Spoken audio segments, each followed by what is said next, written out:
Bienvenue dans ce nouvel épisode de notre podcast « Que s'est-il passé ? Une histoire d'archives ». Aujourd'hui, les étudiants du Master 2 Droit pénal européen et international de l'Université de Bordeaux et de l'UPPA vous plongent dans le verdict du procès d'Oradour-sur-Glane. Le verdict est tombé, un moment tant attendu et tant redouté.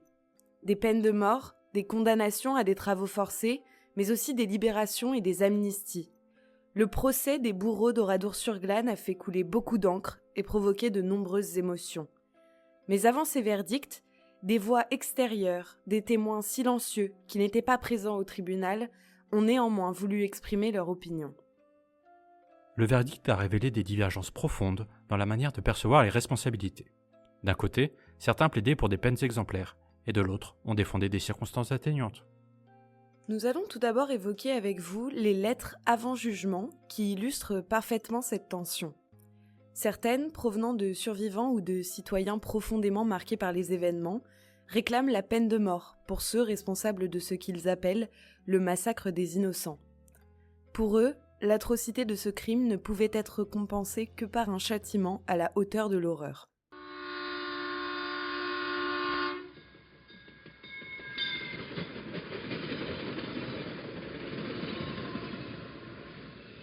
Je vais vous lire une lettre provenant de plusieurs cheminots. Monsieur le Président, messieurs les juges du procès des bourreaux d'Oradour. Les cheminots suivent avec un immense intérêt le déroulement de ce procès tant attendu, celui des bourreaux d'Oradour, des bourreaux de notre peuple de France. Ils regrettent que tous les coupables ne soient pas encore au banc des accusés, mais ils vous demandent pour tous, quelle que soit leur origine, le châtiment exemplaire, le châtiment proportionné aux crimes qu'ils ont commis. Le plus atroce des crimes, celui que tous les Français ont encore sous les yeux, l'assassinat effroyable d'hommes, de vieillards, de femmes et d'enfants ne peut se payer que par la mort. Mais d'autres lettres, plus nuancées, défendent les Alsaciens accusés, notamment ceux qui ont été incorporés de force dans la Waffen-SS. L'un des auteurs écrit au tribunal de Bordeaux pour souligner la situation particulière de ces jeunes hommes qu'ils considèrent plus comme des victimes du régime que comme des criminels. Ils étaient jeunes, manquaient de discernement et ont simplement obéi à des ordres sans pouvoir les contester.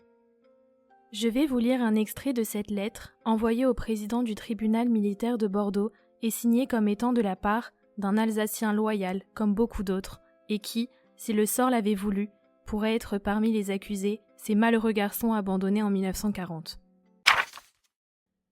Ce procès n'aurait pas du tout à avoir lieu, à moins de tenir les vrais coupables, les chefs qui avaient donné l'ordre de commettre le massacre. Comment peut-on rendre responsable des pauvres petits soldats, des gamins, presque à ce moment-là, fussent-ils alsaciens ou allemands? Quel discernement demander à un gosse de 18 ans? À mon avis, on ne doit pas condamner même les accusés allemands, puisqu'ils n'ont fait que suivre les ordres reçus. Qu'on cherche donc les fautifs, les vrais, ceux qui ont donné les ordres. En ce qui concerne les Alsaciens, il n'aurait pas du tout dû être question de les accuser de quoi que ce soit. Pourquoi nous a-t-on laissés ici sans défense? Pourquoi les Français nous ont-ils quittés? Ces lettres, envoyées par des citoyens, des associations ou encore des groupes professionnels comme les cheminots, n'ont certes pas eu de valeur juridique au sens strict, ne constituant ni des preuves ni des éléments de procédure. Cependant, leur présence au dossier et leur lecture à l'audience révèlent autre chose, le poids immense de l'opinion publique dans ce procès. Elles témoignent d'une attente collective presque viscérale de justice. Leur intégration, permise par la juridiction militaire, a contribué à inscrire ce procès dans une dimension nationale. Ce n'était pas seulement le jugement de quelques hommes, c'était celui d'un crime contre la communauté humaine. Ces lettres ont aussi exercé une forme de pression morale sur les juges, rappelant que la société entière observait et attendait un verdict à la hauteur de l'horreur vécue. Après plusieurs jours d'audience, ce verdict tant attendu est tombé le 12 février 1953, après des débats juridiques intenses. Un moment décisif. Ce verdict a marqué une distinction claire entre la responsabilité des militaires allemands et des malgré nous, donnant lieu à des peines variées et parfois controversées. Quelles peines ont été prononcées par le tribunal militaire de Bordeaux ce 12 février 1953 ? Pour les accusés allemands, la peine de mort a été une sanction largement prononcée, notamment pour ceux jugés en contumace. 44 accusés jugés par défaut ont été condamnés à la peine capitale tous reconnus responsables des actes perpétrés à Oradour-sur-Glane. Parmi ceux présents au procès, un seul adjudant a reçu la peine de mort.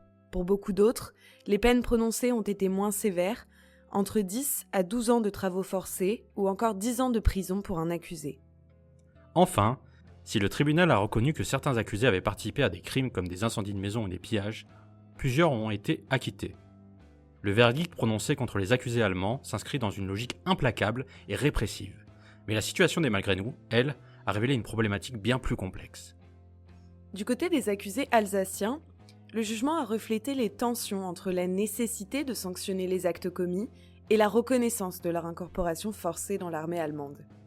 Sur les 14 accusés français, la peine de mort a été prononcée pour Buss, le sergent qui s'était volontairement enrôlé dans la Waffen-SS.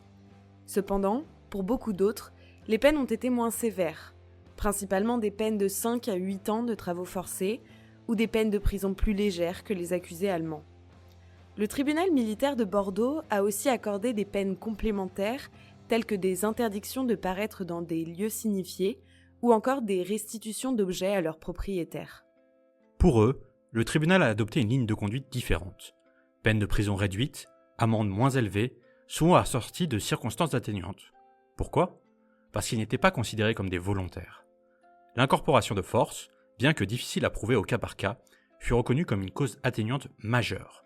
Le droit pénal français permet en effet de moduler la peine en fonction du degré d'autonomie morale de l'auteur et, dans le cas des Malgré-nous, ce libre arbitre semblait profondément altéré. À cela s'ajoutait une pression politique et sociale intense.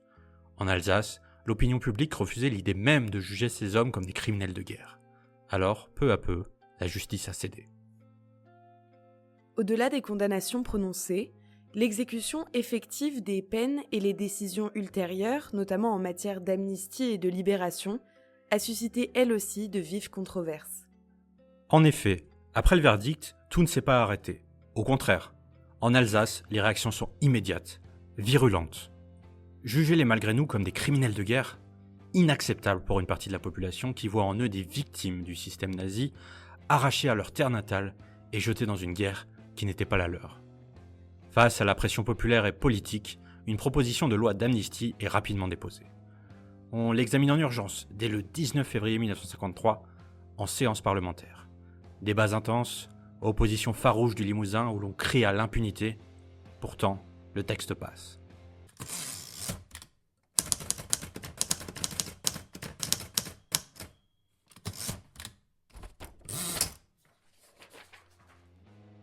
« 319 voix pour, 211 contre, 83 abstentions. La loi est promulguée dès le lendemain, le 20 février 1953. Cette loi amnistie les condamnés français incorporés de force et le 21 février, 13 des 14 Alsaciens condamnés quittent la prison de Bordeaux et retournent chez eux. Tous, sauf Georges-René Buss, condamné à mort qui reste incarcéré. Vous vous dites peut-être, et les Allemands ? Leur sort aussi sera adouci. En septembre 1954, les peines capitales sont commuées en détention à perpétuité avec travaux forcés, une peine qui sera elle-même effacée quelques années plus tard. Il est vrai que le verdict du tribunal militaire de Bordeaux, et notamment les amnisties accordées, ont été largement commentés et critiqués dans la presse de l'époque, reflétant les tensions et les divisions au sein de la société française concernant la gestion des crimes de guerre et la réconciliation nationale. En Alsace, les réactions furent particulièrement intenses. Certains rapportent que les cloches des églises sonnèrent le tocsin en signe de protestation, et l'association des maires du Haut-Rhin fit afficher dans toutes les communes du département un texte dénonçant cette décision. Le président de l'Assemblée nationale de l'époque, Édouard Herriot, déclara « La patrie est une mère, elle ne peut pas admettre que des enfants se déchirent en son sein. » Le général de Gaulle exprima lui aussi sa compréhension envers la douleur de l'Alsace, soulignant l'importance d'éviter une blessure à l'unité nationale. Le procès d'Oradour-sur-Glane a également essuyé de nombreuses critiques, notamment sur le recours à la contumace.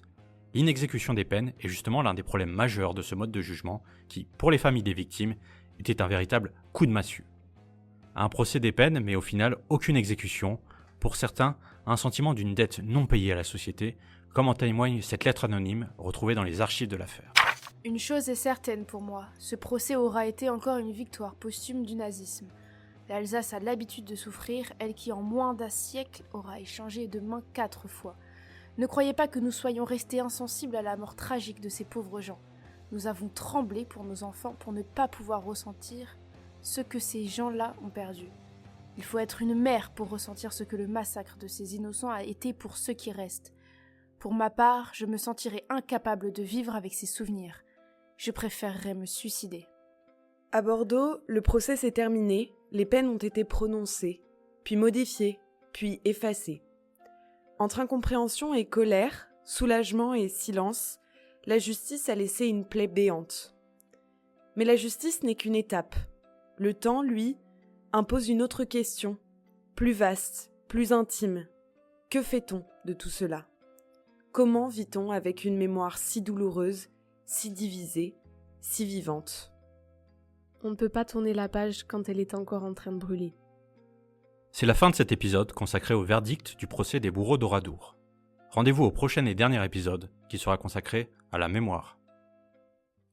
Merci à Noémie Coronas, Juliette Higounin, Zoé Delpierre et Pauline Guénin pour les recherches et la rédaction du script de cet épisode. Merci à Anna Gauvin et à Adrien Bidet pour le montage de ce podcast.